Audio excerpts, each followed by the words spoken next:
It's late. You're outside, and someone strikes a match.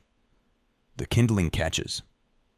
A small orange shape starts to move at the center of the circle, and without deciding to, everyone leans in.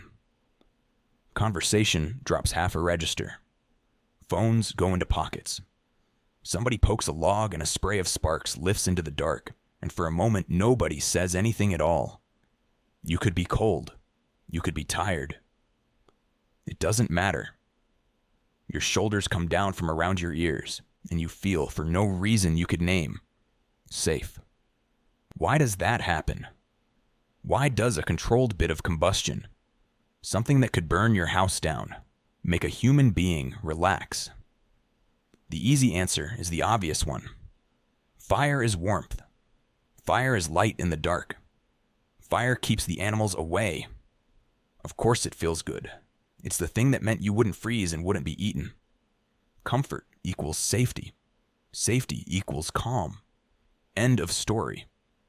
And that answer isn't wrong. Exactly. It's just too small. Because if it were only about heat and protection, a space heater would do it. A porch light would do it. And they don't. You don't gather your friends around a radiator and feel your blood pressure drop. So somebody actually measured it. An anthropologist named Christopher Lynn at the University of Alabama ran an experiment, a proper controlled one, published in 2014, where he sat people down and had them watch fire. Not real fire at first. Video of a fire. And he took their blood pressure before and after. Here's the part that sticks with me. In the condition where people watched fire with its sound, the crackle, the pop, the hiss, their blood pressure measurably came down over about 15 minutes. Meanwhile, the people in the control condition, staring at a still, inverted image of a fire with no motion and no sound, actually went slightly up. Same room, same chairs. The difference was the fire.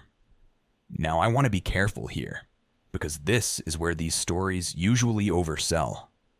This was a modest drop. A few points, in a lab, in a sample that skewed heavily female. It is not a medicine. Nobody is telling you to cancel your prescription and stare at a bonfire. What Lynn found is smaller and, to me, stranger than a miracle cure.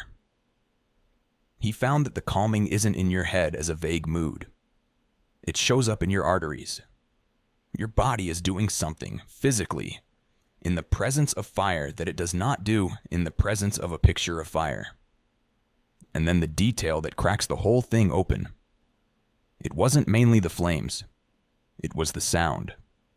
People watching a silent fire relaxed less. Add the crackle back in, and the effect got bigger and more consistent. The full multisensory campfire, the thing you can hear with your eyes closed, did more than the thing you could only see. There's one more piece. Lynn found the effect was strongest in a particular kind of person. People who score high on what psychologists call absorption. The tendency to get pleasantly lost in an experience, to fall into a book or a song and forget the room. And in people who lean prosocial, who are wired toward warmth with others. The more you're the type to sink into a moment and toward other people, the more the fire worked on you. That is a very odd fingerprint for a survival reflex. It doesn't look like danger gone, stand down. It looks like something social.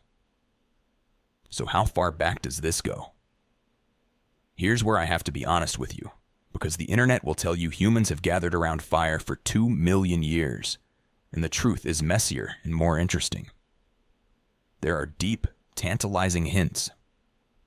In Wonderwerk Cave in South Africa, researchers found microscopic ash and burnt bone sitting inside the cave, dated to around 1 million years ago. Some of the oldest traces we have. In Israel, at a site called Gesher Beno Yaakov, there's burned wood and seed, and little clusters of scorched flint, hinting at the same spot being used again and again from roughly 780,000 years ago. That's among the earliest widely accepted evidence outside Africa, and one of the first whispers of cooking. But, and this is the correction that actually makes the story better, those deep dates are sparks, not a steady flame. The evidence that humans routinely, habitually kept fire, day in and day out, the everyday hearth kind of fire, only becomes common in the record from around 400,000 to 300,000 years ago. Some researchers argue early humans even pushed north into cold Europe before fire was a daily habit. So the clean number is wrong.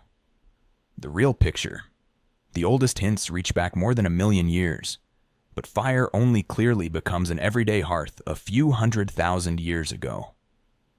And you should know, the popular idea that cooking on those fires is what grew our big brains is a hypothesis associated with Richard Wrangham. Not a settled fact. Some large-brained ancestors show up in stretches with thin fire evidence. It's a real debate, not a closed case. But here's the thing. Even the conservative number, a few 100,000 years, is thousands upon thousands of generations. Long enough to shape a response. So now the misread. Almost everyone assumes fire calms us because it's warm and safe, because it kept the cold and the predators out. But look again at what Lynn actually found. It wasn't the heat. It was the sound. It was the getting absorbed. It was strongest in the people most tuned toward each other. Warmth and safety don't explain that. Something else does. Here's the turn. For those thousands of generations, the fire wasn't just a heat source. It was the one place, at the one time, the whole group finally sat still together. All day, you moved, you foraged, you watched for danger, you kept your guard up. And then the sun went down, and the fire came up, and everyone came in from the dark to the same small ring of light. You couldn't work in it. You couldn't travel by it. All you could do was sit and talk and be near the people you belonged to. The crackle of a fire wasn't just noise. It was the sound of the day being over. The danger, for now, being someone else's problem. Your body learned it. A fire going means we are together, and we are still, and we are safe until morning. That's not a fact stored in a book. It may be a response practiced so many times over so long that it settled into the nervous system itself, so that now, tens of thousands of years later, a crackling sound can reach in and turn the guard down without asking your permission. And this is where it touches you tonight. Look at what we do now. The fireplace channel that loops on the TV at Christmas. The 10-hour crackling fire video with 1 million plays. The scented candle on the desk. The cozy live stream you leave running while you work. We are still cashing in the exact same discount. Buying that little drop in the blood, that loosening of the shoulders. From a fire that gives off no heat at all. That can't cook a thing. That isn't even in the room. We got the fire back. We just did it alone. And maybe that's the part the body is still waiting for. Not the flame, but the ring of faces it used to come with.